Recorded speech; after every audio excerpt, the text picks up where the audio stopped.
పక్కోడు తింటా అంటే వాని పళ్ళెం గుంజుకొని తినాలి, మళ్ళీ మీదికెళ్ళి వాని మీదకే లొల్లికి పోవాలి.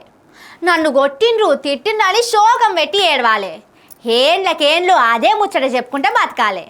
కానీ వాడు తింటా అంటే పళ్ళెం గుంజుకున్నా కాబట్టే వాడు కొట్టిండనే ముచ్చట మాత్రం దాచిపెట్టాలి.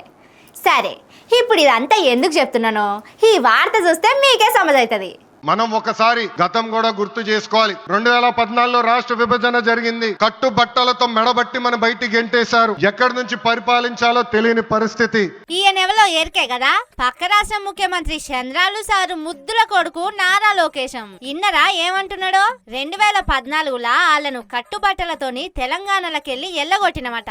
నిన్న ఆంధ్ర రాజధాని అమరావతికి రెండో పారి శంకుబండ పాతటానికి మోడీ సార్ను పట్టుకొచ్చిండు కదా.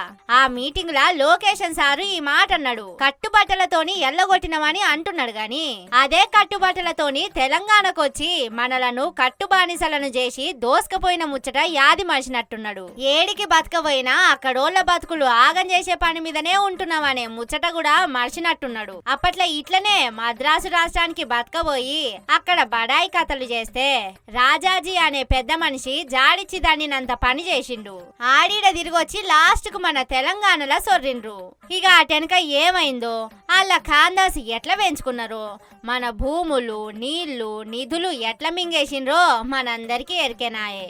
అయినా కూడా మనం ఏం అనలే, అన్నదమ్ముల లెక్కనే చూసుకున్నాం. కానీ ఏళ్లకేండ్లు తిప్పలవాడి తెచ్చుకున్న తెలంగాణ మెడకాయను 2 ఏళ్లు నిండక ముందే పిసికి వారేద్దామని ఇదే లొకేషన్ సారుల నాయనే చంద్రాలు సారు వాళ్ళ శిష్యుడు రేవంతన్ సార్తోని కలిసి ప్లానింగ్ చేసి దొరికిపోయిండు. మొఖం లేక ముళ్ళె మూట చదురుకొని కరకట్టకు పోయిండు. ఈ అసలు ముచ్చట్లని పక్కకు పెట్టి ఏవో కథలు చెప్దామని చూస్తే నమ్ముటానికి మా తెలంగాణోళ్ళేం ఎడ్డోళ్ళు కాదు సారు. మళ్ళీ పారి ఇసొంటి మాటలు మాట్లాడితే సలాక ఎర్రగా కాల్చి ఏడ వాత పెట్టాలనో ఆడ పెడతారు. జర పైలం.